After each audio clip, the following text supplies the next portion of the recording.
Hello, friends. I got into a very heated argument a few days ago before filming when I was in town. This was completely unrelated to filming. I encountered some guy I used to go to college with who now works in the government and is a socialist. So, I liked the guy when I was in college with him. He was one of the people that I talked to and always tried to be friendly to. So, I don't see him very often. I went over and tried to engage him in conversation just to catch up and have a little bit of a chit chat. So, as I did that, he asked me how I was, and I was, honest, and I said, man, I wasn't feeling that great with my personal situation and the way the country and the world seems to be inclining. And then he questioned me as to what I meant with that. And then, well, I started complaining about the immigration problem and the decline of Western civilization generally. And then, well, he got all social justice warrior on me because, I didn't know he was one of those, but I guess, you need something going for you if you're going to get positive attention in this world. So anyway, he is a social justice warrior now, and I won't name names or anything, but dear God. He is the type, though. I mean, he used to get paralytically drunk and have sex with the most grotesque, obese, undesirable females imaginable just because that's the only sort of female he could ever get with. And he did that on more than one occasion, we shall say. And yeah, so obviously you need to become a social justice warrior to get any positive female attention if you're the sort of person doing that sort of thing with yourself as an adult. So yeah, anyway, the argument got very heated very quickly because, well, he wanted to be a condescending prick and insinuate that I was prejudiced because of my beliefs. And I very strongly feel what I feel, and I know why I think what I think. And my thoughts and beliefs are based in substance. And so when someone treats me like a fool or like I am prejudiced or mistaken or just treats me with condescension because of the beliefs that I express when I know they are substantial beliefs, then that bothers me. And just the fact that his attitude towards me because of my thoughts, when we've known each other years and I've always given him a higher level of respect than other people, and that generally I felt he deserved deep down, because I try to be nice to people unless they're not nice to me, and thereafter then we can start to go downhill. We can start to get more shitty with each other. We can get aggressive. We can do whatever you want. Just you lead, okay? First of all, I'll lead in being nice to you, but if you want to lead us to a lower place, then you can take that initiative and I will follow, okay? If you want to do that, let's play. So anyway, he became all condescending and dickish, and then started bringing up concepts like institutionalized racism, like in the context of Ireland as well, which is absolutely absurd. This country has a history of racism which is against the Irish, and the history of racism in this country isn't a whole lot more than that, and racism is not a problem in this country, and we don't have civil rights issues other than for the native Irish, and we do not have the history of slavery or wars of aggression that other Western nations have, which is the excuse to heap shame upon them, which I do not agree with. But at the same time, Ireland is completely clean of any of that bullshit. So I don't think we're in a position to be guilted in and as far as race politics go. That's just not, it does not fit Ireland as far as I'm concerned. And I don't think anybody has an argument good enough to substantiate that point of view being valid in this country. And so I questioned him on the institutionalized racism in Ireland and across Europe as well. And he was talking about and this is a common theme you will hear when you argue with a social justice warrior, is ghettoisation. So he was talking about ghettoisation throughout Europe and even in Ireland as evidence of institutional racism. And I questioned him on what he even meant by that. And then he came out with the claim that groups like minorities are racially segregated into ghettos across Europe, and I presume he's talking about the rest of the world too, because it sounds like a narrative from American social justice warriors, because obviously that is more of a thing in America. There is more ghettoisation and it is more of a problem, and there is the ugly history of slavery and civil rights issues and interracial conflict that has never existed in Ireland. So he tried to use these arguments in the context of Ireland and Europe. And I asked him, because he made the direct claim that people are segregated by race into certain areas which are intentional, pre-planned ghettos which are meant to repress and segregate minorities.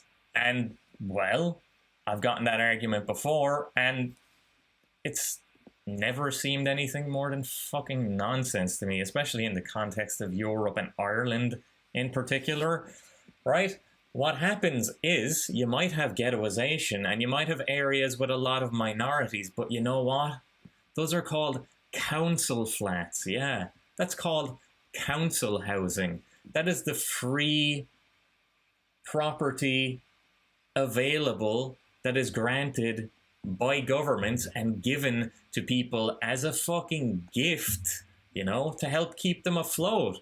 And my parents, before I was born, were in ghettos. Like, there's a place near where I live now called the Glen, and it's a fucking tough place, and you better be fucking tough if you're hanging out there or growing up there. Or at least it used to be very, very fucking tough, and it used to be all council flats. And my parents were housed there before because they were dirt poor.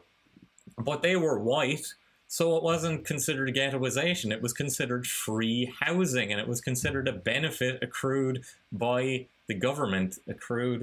Given, granted, I don't know, that's probably the wrong word there. But anyway, I digress. I will continue before I get too hung up on the semantics of one word. So he was trying to frame the granting of social benefits and free housing to minorities as prejudicial and unfair and as segregation, okay, which is absolutely unfucking believable. How can you claim that free housing and free benefits from people who have no stake in this country, other than what they are given by the current government, how can that be seen as prejudicial? It is a gift. It is a gratuitous grace. And it is not necessary. And I don't even feel like it's just that people come here from the third world in huge numbers and they get given all this free stuff, and then it's framed as if it's ghettoisation. It's like, no, that's where the council houses are, and it's nobody's fault that a lot of people who are applying for council housing or council apartments now are minorities. Yeah, fucking right. I'll get into in another video how minorities, as we understand the term in the West, are actually global majorities, and that white people are actually the international minority. But again, I digress.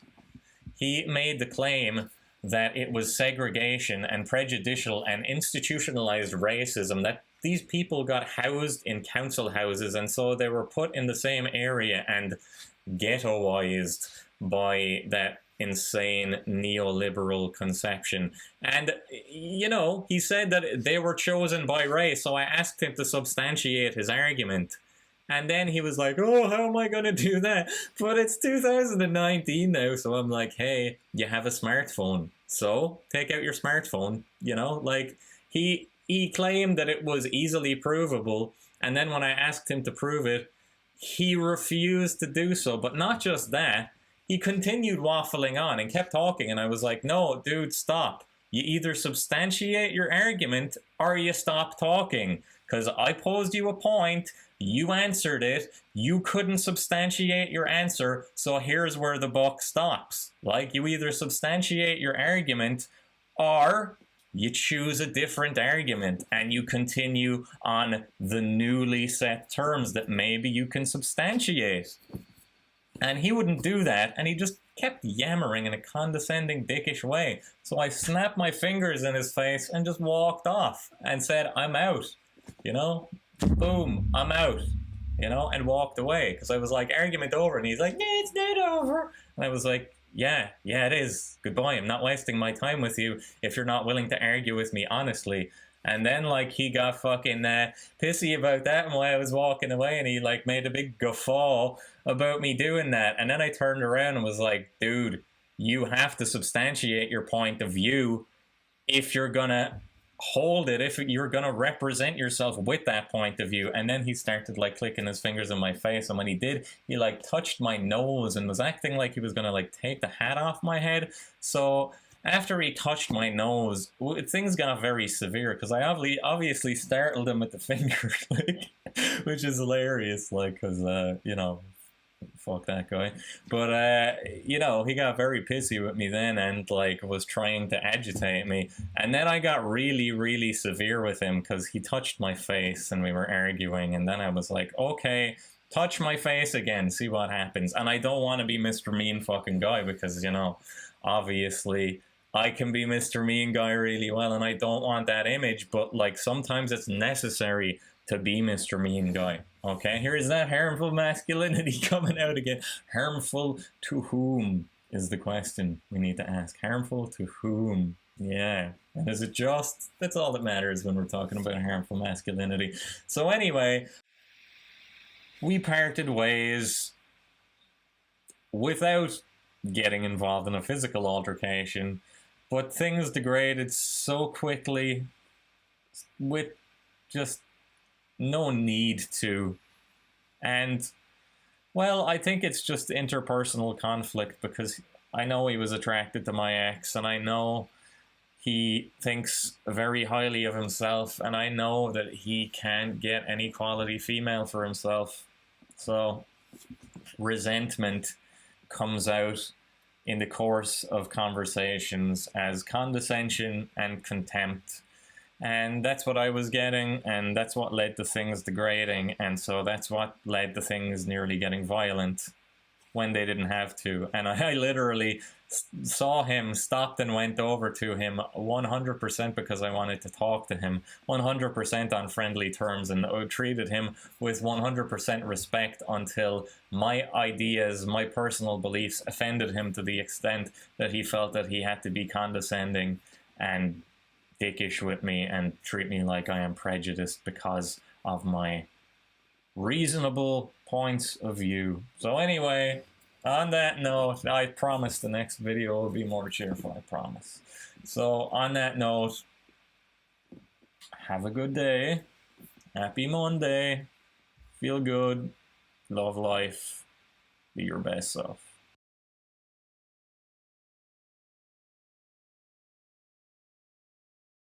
If you appreciate what I'm doing and the content I'm creating, hit that like button, subscribe, hit the little bell thing, donate, and stay tuned. There's a lot more on the way.